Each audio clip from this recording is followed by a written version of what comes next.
Just so everybody's warned. Randomly stand in the middle of the woods. It's up to you, but Right.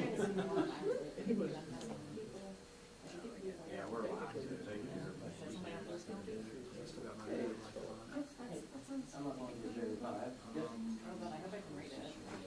This is the presser over first.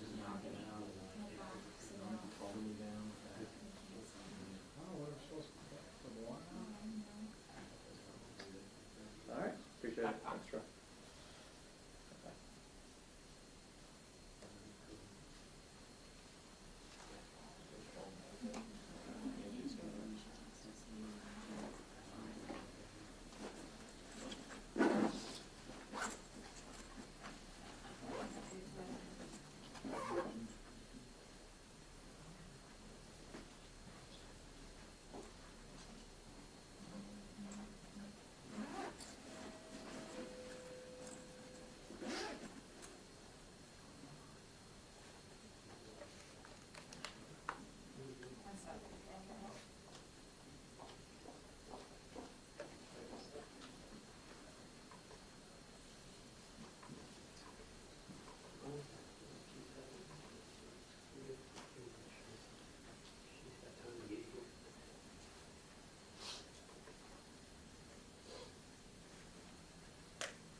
We'll get going here in just a second, because I know you guys have your deadlines that you have to keep going to, but, so, just to reiterate, we don't have anything new that we're gonna put out, basically gonna be pushing back, we need to keep this case in the media, keep it highlighted, because we need that information to come in, so we can identify this child.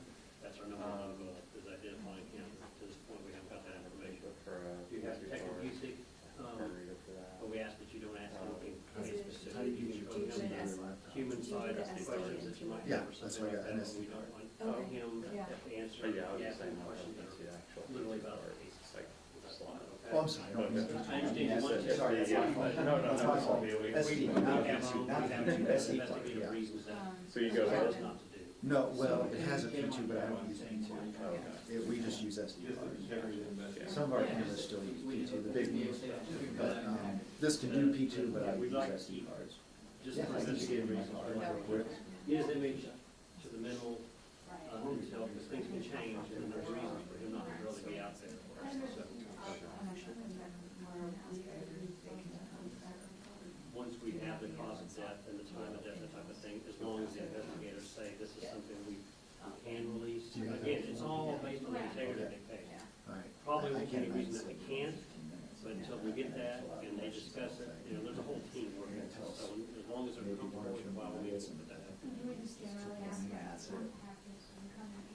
Oh, yeah. We can't give you an exact number. Yes, they have it, but obviously not enough to give us one.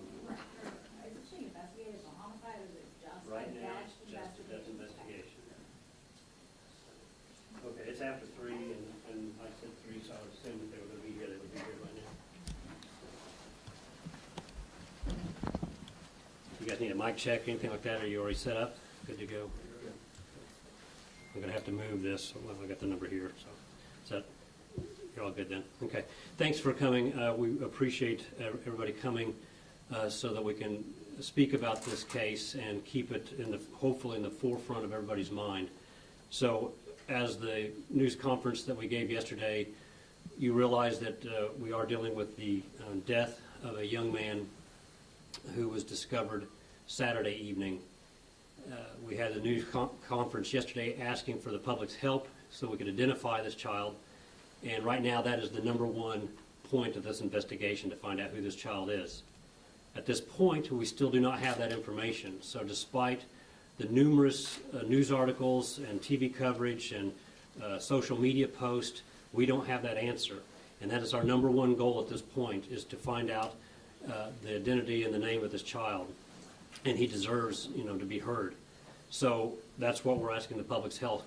We're continuing to ask for the public's help to keep this at the forefront so that we can get that call. Obviously, this is a 5 to 8 year old young man. Somebody was taking care of him. He was in somebody's custody and care for his daily needs and for support. And we still haven't received any information about a child that's missing that hasn't been accounted for that would match his description. So we're asking for the public's help again to keep this going. Somebody out there either knows and isn't saying something, or just hasn't had the opportunity to see this in the media yet, and they don't know that they need to call somebody. So again, it's of vital importance that, first of all, the number one point of this case at this point is just to identify him, and that's why we need your help.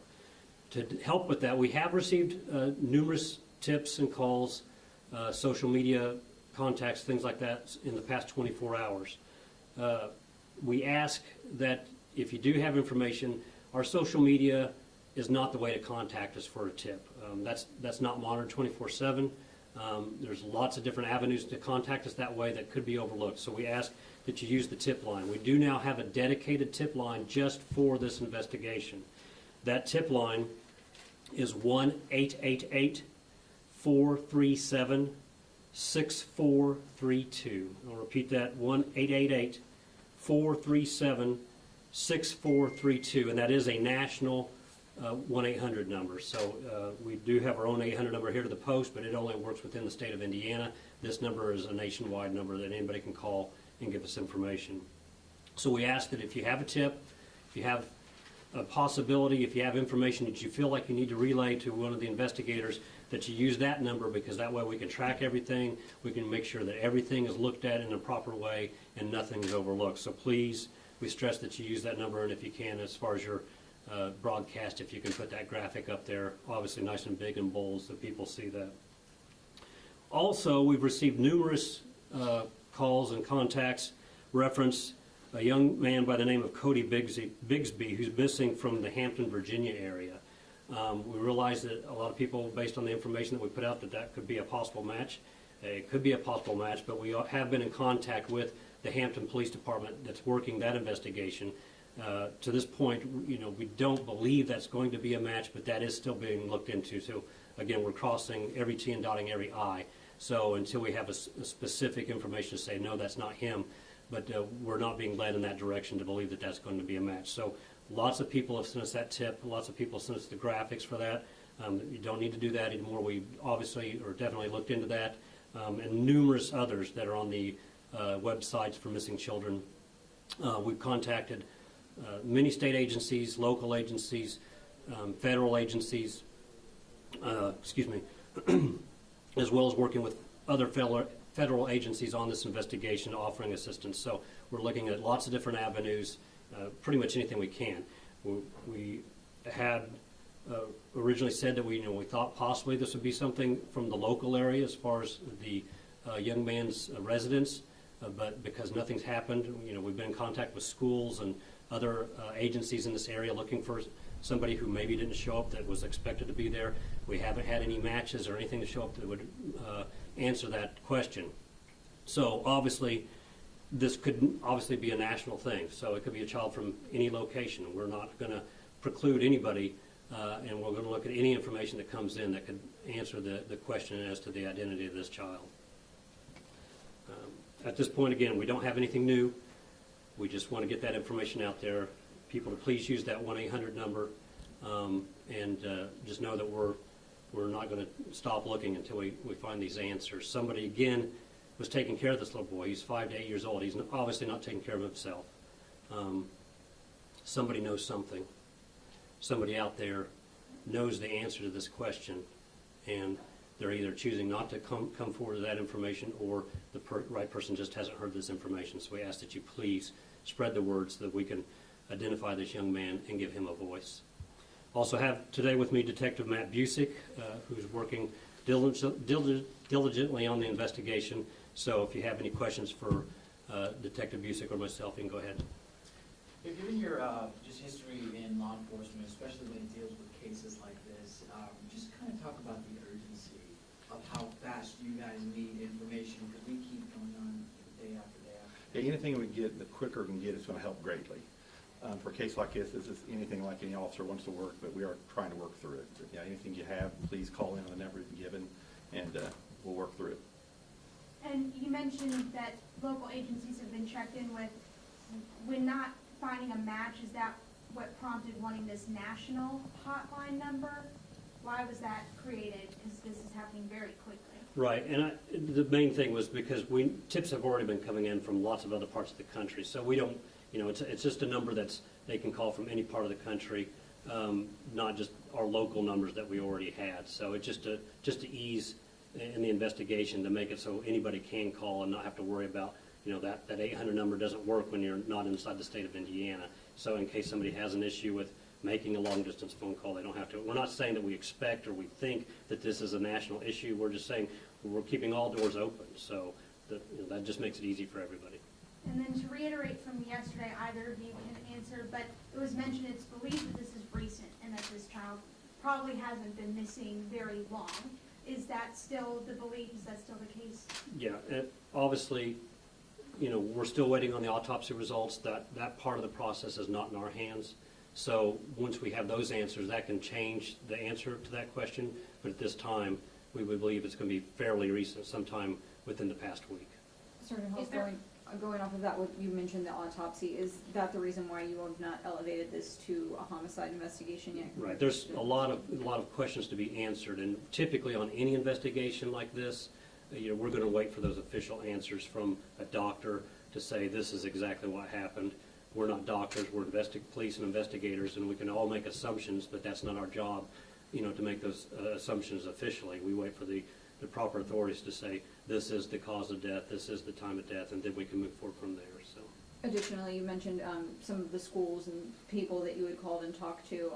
You all have, kept the area that this happened in, kind of under wraps. Is that can you tell us if it is a residential area, or are there people in that area who may have been nearby when this happened? It's a very rural area, heavily wooded area. There are not a lot of houses in the neighborhood. I mean, there are residences, no place in Indiana do you go that you're that far away from somebody. And it was, again, as stated in the news release, he was discovered a short distance off the road. Mm-hmm. So there were houses in the area. It's just due to the sensitivity of this investigation and for the integrity of the investigation, at this point we just feel it's best not to give that location out. Yeah. Have you all been able to speak to the folks that did live in the houses that are relatively Our detectives have done numerous canvasses and spoken with many people. Again, as part with any of our investigations, we would do a neighborhood canvas, and we can expand that canvas and make it bigger and bigger until we find the answers we're looking for, or get to a logical conclusion that we can't go out any further. It's not going to do us any good. But yeah, lots of people have been spoken with, neighbors, people in the area. Just anybody that might have information that could have possibly seen something, we've already checked, or we're in the process of checking if we haven't already done so. It would Is there a seem threat to like, anybody's safety that you're concerned about after finding the body? Anybody's safety you're concerned? We don't have any about? information at this Families? time to think that there would be any danger to the public. No. it would seem that clothing, shoes, haircut, anything like that might help in identification. Is there anything you can tell us or Right. why you can't release that at this Right, point? and again, within any investigation, sometimes it's best to keep the cards you have close to your chest. Not saying that there's anything jaw-dropping out there, but it's best at this point that investigators have chosen that it's best to withhold that information. We have said that the general physical description, including he does have a short haircut, slim build, approximately 4 feet tall, and somewhere between 5 and 8 years old. And that's our best estimate based on the facts that we have before us. Once the autopsy results come back, we might be able to adjust that and give a specific age or something like that. But again, we have to wait for those results, and we can't hurry that along. We have to wait for that ourselves. It's Is not there- like TV where it happens, overnight or within an hour. We have to sometimes wait days for some very pertinent information that's out of our hands. Is there anything that you can say that would tell you whether the boy died in the area or had been brought to the area after he had already died? At some point, we might be able to release more information as far as the specifics that were found and what's going on in the case, but at this point, the information that we've released is really all we can say. What's the timeline as far as this is concerned? Are you guys looking like, hey, maybe if we get to a week, it might be harder to get the information we need? What's the time? Right, and that'll be up to the investigators, and that's being discussed constantly, continually going over, what ifs, if this happens, if that happens, do we need to change anything? So those things are always going to be updated. If we come to a point where like, hey, we're not getting the results we need, we've gone so many days or so many hours without receiving the information we want, they could possibly choose to say, we're going to release further information. That'll be up for the investigators, and obviously it's going to be how they see it as in the best interest of the case so that they can get the truth without altering anything. But at this time, we haven't reached that point. Correct. You kind of touched on this a little bit, but can you explain further, while you can't release a whole lot right now, why you guys are so convinced that somebody knows who this child is? Just the age of the child, someone had to be a caregiver, somebody had to be watching after the child. This person wouldn't be staying somewhere living on their own. Therefore, someone knows something. Again, it's a 5 to 8 year old boy. That's somebody obviously has to have somebody taking care of him. He has to get food from somebody, a bed to sleep in. So obviously somebody was doing that. And at this point, though, we don't know who that is, and we don't know who this child is. So again, the number one goal at this point in the investigation is to find the identity of this child. Once we get that information, things can drastically change, and that can totally change the direction of the investigation. But we need to find that information out. Somebody out there that's seeing this, hopefully will see this, knows about somebody that's missing, about a little boy, 5 to 8 years old, and they haven't seen him, and they can't, nobody's answering the questions as to where they are. Those people need to contact us, and they need to use that 800 number to contact us so we can keep everything coordinated, and all the officers and the investigators can get that information and handle it properly. Are there any black boys between the ages of 5 and 8 missing in the state of Indiana right now?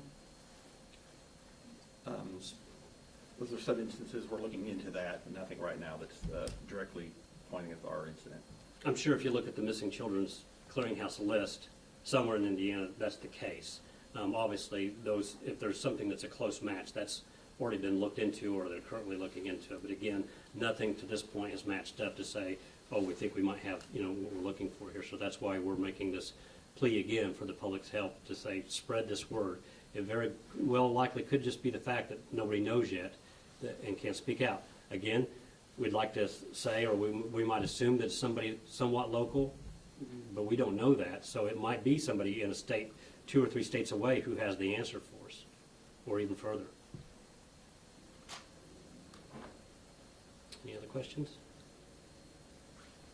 Just a formality, could we get you to say and spell your name for us? So, Matt Busick, B-U-S-I-C-K. And that's 2 T's on that, okay? Yes, sir. Okay.